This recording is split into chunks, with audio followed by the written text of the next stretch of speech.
Olá, eu me chamo Thales, sou acadêmico do curso de Medicina da Universidade Federal de Pelotas. Esse é o Ginecologicamente Falando, podcast do Departamento de Ginecologia e Obstetrícia da Universidade Federal de Pelotas. Hoje estamos aqui com o professor Guilherme Bica, falando novamente sobre TRH. Esse é o nosso terceiro e último episódio a respeito do tema. Os dois primeiros foram episódios bem importantes, com perguntas relevantes, participação do professor nas respostas bem coerente, bem didática para nós acadêmicos, para o público leigo que está nos ouvindo. Então vamos dar sequência neste episódio que vai contar com dúvidas a respeito do tema. Nos dois primeiros foram perguntas e respostas. Esse será dúvidas, a quais o professor vai responder. Então, primeiramente, boa noite a todos. Boa noite, professor. Valeu, Thales. Aí, pessoal. Eu estava olhando aqui no chat, tem uma série de perguntas aqui que a galera está fazendo. Eu vou começar a ler essas perguntas, o senhor vai me respondendo, tranquilo? Perfeito. Vamos dar. Vamos, Vamos olhando. vamos, Pai bola. vamos lá. Tem uma galera, a galera tá animada aqui. Pô, essa O galera não é Miguel, fraca, tia. pois é, professor. O Tô Miguel bem perguntou arrumado. aqui. Oi? Tô bem arrumado com essa gurizada. Isso é bom, professor. Quase 9 horas o pessoal aqui na ativa. Vamos aproveitar. E o Miguel perguntou aqui, professor, quem fuma pode fazer a TRH, terapia de Ô, reposição hormonal? ô, Miguel, o seguinte, eu acho assim, eu sempre aconselho a paciente a interromper. Eu aconselho. Eu acho que já é um estímulo, né? Na verdade, as pessoas não eram para fumar, né? Essa é a real. Então a gente tem que tentar já aproveitar esse momento e, e fazer com que elas mudem com as mudanças da qualidade de vida delas, que elas parem de fumar. Eu prefiro que não fumem. Professor, e para paciente que fumou por muitos anos e está em abstinência também, sei lá, uns 10 anos, por exemplo? Não, nessa paciente, assim, a gente poderia até lançar mão. Eu pensaria em usar a transdérmica para ela, Hum. sabe, Thales? De preferência para essa paciente. Mas não é problema, sinceramente. É o ato de estar fumando no momento, né? Que Ah, tá. junto com o estrogênio aumentaria o risco trombogênico dela, entendeu? O maior problema é esse. É Uhum. cigarro com estrogênio. Mesma coisa que as contraindicações de pílula, tá, Thales? Que vocês usam os critérios de elegibilidade da fumante. Né? Chega o momento da faixa etária delas que elas não devem fumar, senão tu vai lançar a mão de um esquema só com progestogênio, ou um DIU de cobre, alguma coisa assim. Tá? Perfeito. Vamos lá para outra pergunta. O Carlos Mineiro, não sei se é o sobrenome ou é a terra dele, perguntou o O seguinte. famoso baiano. Não é mineiro? Não, é o baiano. É o Bahia. É o Bahia. Ele perguntou, ele disse que no ambulatório sempre é perguntado se a TRH aumenta significativamente o peso da paciente. O senhor poderia esclarecer um pouquinho sobre isso? Na real, assim, pessoal, o que acontece com o ser humano? O ser humano tende a aumentar de peso com o passar do tempo, exceto aqueles que a gente chama dos magros de ruim, que a gente odeia, o restante acumula meio quilo por ano no decorrer da vida, e assim vai. Então, tem os magros de ruim que a gente odeia, realmente tem, né? Então, dependendo da reposição hormonal, ela pode reter um pouquinho de líquido e tu pode lançar mão de alguma, por exemplo, que tenha algum sal mais diurético no progestogênio para não reter tanto líquido. A quantidade hormonal não é tão grande assim. A tibolona, por exemplo, poderia aumentar um pouco mais de peso do que os outros, mas a gente tem mecanismos de não ter grandes ganhos de peso. Só que a menopausa traz mais ganho de peso do que a própria reposição hormonal. Então, o ato de estar sem tratamento pode fazer com que a paciente, além de ficar mais pesada, fique com o peso no lugar onde não é para estar. Quer dizer, na barriga, deixe de ter o corpo violão para que tenha mais arredondada, mais corpo maçã, por exemplo. Seria esse o problema. Tá? Se ela quer continuar violão, a reposição é melhor. Certo. Vamos para a próxima pergunta. Também do Carlos Mineiro, que não é mineiro, é baiano. Ele perguntou, Bahia. ele perguntou se as pacientes com bariátrica podem fazer TRH. Se elas têm o bypass, elas podem fazer a terapia hormonal, só que aí elas podem ter redução da absorção da via oral, tá, pessoal? Aí vamos usar uma via não oral, né? Tanto pro estrogênio quanto pro progestogênio, tá? Então não adianta usar só a via transdérmica e usar o de estradiol e usar o progestogênio oral, aí não dá, tá? Então pode usar um patch, um adesivo, sabendo que os adesivos a gente tem que olhar na bula deles para que peso é para paciente, tá? O anticoncepcional, eles têm um limite de peso. Agora, TH eu não me recordo.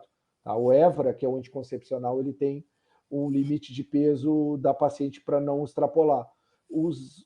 A reposição eu não saberia dizer, eu teria que olhar para dizer. De cabeça eu não saberia. Tá? Mas usar uma via não oral, tá, pessoal? Vamos lá, para a próxima. Matheus Zambrano pergunta se existe um tempo ideal ou uma meta para a duração da reposição hormonal.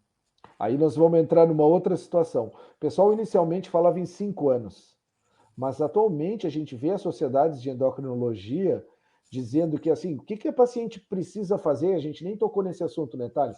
Toda paciente que faz reposição hormonal tem que fazer controle, certo? E o controle principal de exame ginecológico, de mamografia, ultrassonografias transvaginais, isso de rotina, anual, certo? Ela precisa ser avaliada, tá? De saúde geral, exames de perfil lipídico, ver como é que está indo o peso, todas essas coisas, né? Estimular, a cada consulta estimular a atividade física, tudo isso, né? Então, muitas não vão aceitar esse período de 5 anos, que era o período inicial que se falava. Aliás, uma grande parte delas vão chegar lá com 55, 56 e vão dizer, bem capaz que eu vou parar, né? Isso é o que a gente vê no consultório, né? Ah, agora eu vou parar. Quer dizer que até 55 eu podia seguir jovem, agora com 56 eu não posso. E elas vão querer continuar. Aí a gente adapta a dose, organiza, segue controlando, né? É por isso que a gente falou, melhor remédio, a menor dose possível, né? E muitas vão indo, né? E a gente vai vendo. Não acho que seja o maior problema, tá? Toda reposição ela dá um micro aumento na questão de neoplasia de mama, mas a chance de aumento é muito pequena, tá, pessoal? Não é grande. A gente não pode falar em risco relativo para a paciente, dizer quantas vezes mais e coisa assim. Aumenta pouco, ela precisa saber. E quando a gente vai ultrapassar essas barreiras, a paciente precisa saber também, olha, nós estamos passando dos 10 anos, a senhora quer continuar? Não, quero, então tá, então vamos seguir controlando tudo mais. Cansou, professor? Não, deu uma tossezinha. Bora. Vamos ver se tem outras perguntas. Tem, Luiz. Luiz disse que ficou com uma dúvida, professor, em relação à reposição hormonal, se ela pode melhorar as possíveis queixas urinárias da paciente. Incontinência urinária pode. Essa é uma das indicações formais, né? Tanto a oral quanto a vaginal, tá, gurizada? Então, às vezes, é uma paciente que tu não vai usar fio oral, não tem calorão e tem incontinência, urgência urinária, infecção urinária de repetição, tratamento tanto oral quanto vaginal melhora, e esse é clássico e essa é a indicação formal, tanto quanto o fogacho, tá? Essa é formal mesmo, de livro. Opa, cai na prova. É. Tem outra aqui, do João Gabriel. Ele pergunta se é sempre necessário usar a progesterona na reposição hormonal. Sempre que tiver útero, João. Tendo útero, tem que ter progestogênio, senão vai dar hiperplasia. Daqui a pouco a paciente começa a menstruar, uma hemorragia, coisa assim, a gente se dá mal lá com o endométrio dela. Tá? Na ausência de útero, tu podes usar simplesmente o estrogênio pela via que tu achar mais adequada, oral, transdérmica, né? O que for mais adequado para o momento. Joia. Se tu vais usar, por exemplo, para as pacientes que fazem reposição vaginal, Com os produtos que a gente mais usa agora, que é o estriol, né, que vocês prescrevem lá no, e o promestrieno, esses aí não, na dose baixa, assim, 2 vezes por semana, não há necessidade de nada de progestogênio para essas pacientes, tá? Eles são bem fraquinhos e a quantidade é mínima, tá? Agora, se a paciente, por exemplo, ficar usando estrogênio conjugado vaginal todos os dias, ela vai fazer hiperplasia endometrial também, vai absorver também. Joia. Tem outra?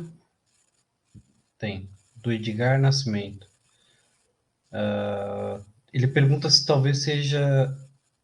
ele diz que talvez seja uma pergunta boba, mas a tua dúvida pode ser dúvida de outras pessoas, então né, não existe pergunta boba. A pergunta dele é o seguinte: paciente com câncer de mama pode usar creme vaginal com hormônios?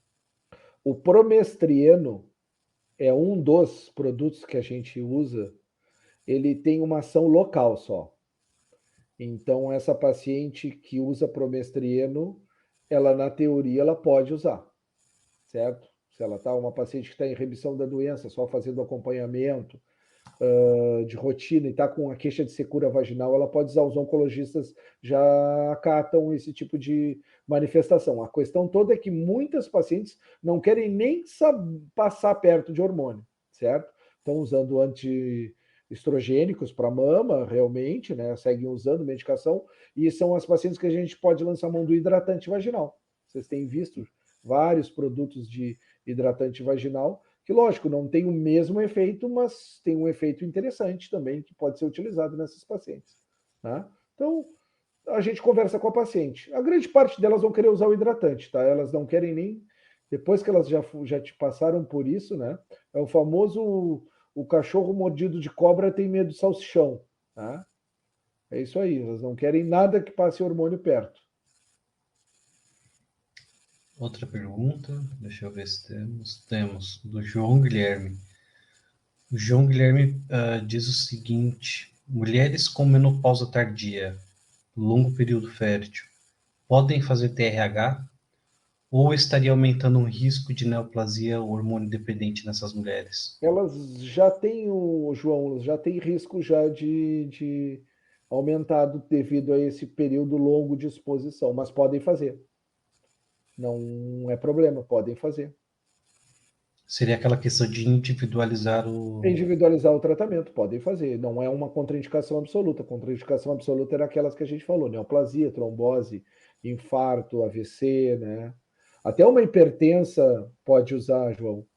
Uma hipertensa pode usar, desde que a gente use, ela esteja bem compensada. Não pode ser uma mulher com uma hipertensão absurda lá, com pico hipertensivo, tu vai usar estrogênio nela, né? Estando na janela de oportunidade, bem compensada, uma hipertensa que não seja grave, que não tenha outra comorbidade que complique a questão da reposição, pode ser tentado usar na melhor via, na menor dose, né? Pode ser tentado. Certo. Vamos ver se tem outra. Tem, do Murilo Campos. Ele pergunta qual seria a explicação fisiológica para os sintomas de fogacho. Como a TRH interfere nisso? Lá dentro do cérebro, lá tem um sistema termorregulador. A queda eu vou fazer bem simples para vocês entenderem. A queda do estrogênio e a instabilidade dele atrapalham ele lá, esse sistema que termorregula lá.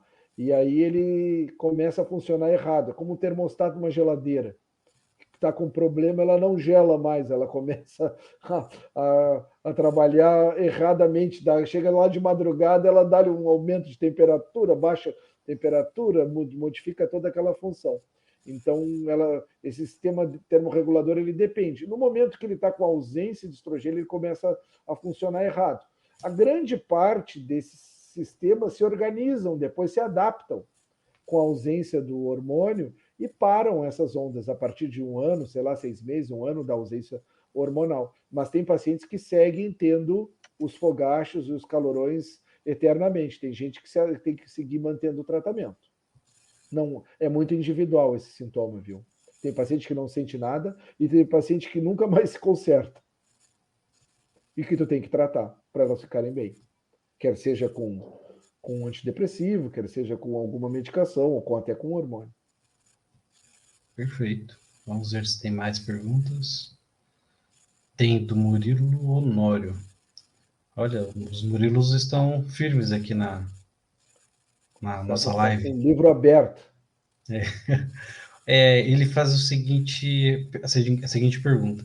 Considerando esses riscos e tendo um cenário em que a paciente não queira fazer a TRH, quais outras opções se tem para conter os fogachos, se não os Ah, hormônios? o que a gente tinha combinado, Murilo, vários antidepressivos reduzem venlafaxina, paroxetina, até a sulpirida, que não é bem um antidepressivo, a gente pode utilizar e reduzem os calorões. Alguns produtos alternativos, como derivados da soja, em algumas mulheres podem reduzir, certo? Então a gente tem esses produtos que reduzem bastante o fogacho, tá? A grande parte das mulheres que não querem ou que não podem se beneficiam do uso deles. Joia. Vamos ver se temos outra. Hoje o professor não vai sair daqui, já pede o lanche aí, professor. O Matheus Zambrano pergunta quais seriam as diferenças entre o uso do estriol e do promestrieno na reposição para a atrofia vaginal, né? A secura vaginal. Os dois produtos são eficazes. Eu, assim, na minha experiência pessoal, o promestrino é um pouco menos efetivo, ele é mais fraquinho um pouco, tá? Então demora um pouquinho mais para fazer efeito, mas ao mesmo tempo ele não é absorvido no ambiente sistêmico. O estriol tem uma pequena absorção, certo? Os dois são suaves, tá? Mas o promestrino é mais suave. Os dois funcionam. Perfeito. Outra pergunta. Temos aqui uma pergunta bem interessante do Rômulo. Ele pergunta se os homens transexuais que menstruam, caso façam a TRH, vão ter crescimento de mamas?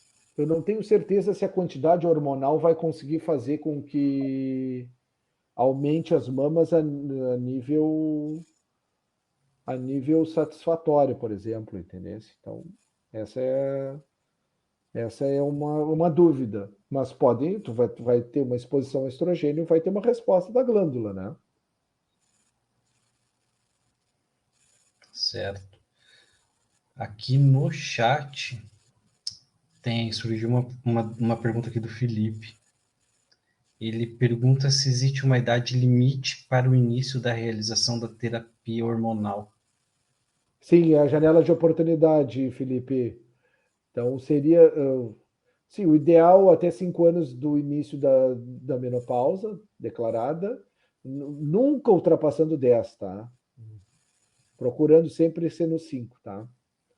O ideal seria 5. E utilizar o que se fala os livros entre 5 e 10 anos, mas a gente, em determinadas situações, de acordo com a paciente, a gente pode ultrapassar em dosagens mais baixas. Tudo muito adaptado, né? Valeu, professor. Aqui, deixa eu ver se tem mais alguém que queira fazer uma pergunta. A princípio, eu acho que o pessoal acho que sanou as dúvidas aí dessa aula do senhor, dessa nossa conversa. Bom, se surgir alguma pergunta, eu leio depois. E eu gostaria, professor, antes de agradecer, antes de a gente finalizar aqui nossa conversa, eu gostaria de saber se o senhor tem alguma consideração final a fazer para os alunos que estão nos assistindo, para os alunos que vão nos assistir, para o público leigo que também irá nos assistir, ou nos ouvir lá no nosso podcast, no Ginecologicamente Falando. Eu queria saber se o senhor tem o que o senhor poderia falar para todas essas pessoas que vão nos assistir ou nos ouvir. Assim, a importância que tem da gente acolher a paciente que está passando por essa situação da menopausa. Então, se vocês não passaram por isso, irão passar enquanto esposos, enquanto vocês mesmas, meninas, né, transitarão por essa situação, né? Nos ambulatórios, vocês atenderão pacientes com sintomas. As mulheres querem ser felizes, né? Elas querem ter qualidade de vida. A gente precisa acolher as queixas, tá? A gente precisa ajudar elas a que fiquem bem nesse momento. A gente precisa entender o que está passando e fornecer aquilo que elas necessitam. Pode ser uma conversa, pode ser uma medicação, pode ser até tu dizer que elas não podem fazer tal coisa, ou que elas têm que mudar a situação de vida delas. Né? Então, essa é uma obrigação nossa, enquanto médicos, né? E para as pacientes, principalmente, dizer que não, reposição hormonal não é nenhuma bomba, não é nenhum veneno. Ela, se bem orientada, se bem indicada, quando feita com as medicações adequadas, nas doses adequadas, no momento adequado, ela é benéfica, certo? Nas indicações adequadas. E também que as pessoas podem optar por fazê-la ou não, certo? É uma opção da paciente também. Então, o paciente que não quer utilizar qualquer tipo de hormônio por algum medo que ela tenha, né? A gente sempre tem algum tipo de subterfúgio que a gente pode fazer para melhorar a qualidade de vida dela, dependendo do que ela está passando. Então, os médicos sempre vão estar à disposição para ajudar nesse período. Perfeito, professor. Não teve mais nenhuma pergunta aqui no chat. A gurizada Então, cansou. vou ficar ocupado, senhor, que está até agora com fome. Eu vou agradecer aqui ao senhor pela nossa conversa, por todas as explicações. Vou agradecer também ao pessoal da Liga pela oportunidade e aos colegas que estão aqui conosco até agora, fazendo perguntas, assistindo aí, aprendendo um pouco. E meu muito obrigado a todos. Aí, gurizada, valeu, pessoal. Nos vemos no Ginecologicamente Falando e lá no ambulatório também, tá? Não esqueçam de assistir lá os nossos episódios, hein? Toda semana tem. Hoje tem, né? Hoje é terça, né? Tem hoje. Tem. Hoje Tem o hoje tem. último episódio do episódio que foi gravado com o Felipe, que é sobre sexualidade, foi gravado com a mãe da doutora Lara. Ah, perfeito. Maravilhoso. Show de bola. Uma boa noite, pessoal, para todos. Fiquem com Deus. Grande Tchau, abraço, pessoal. Boa galera. noite. Falou, um abração.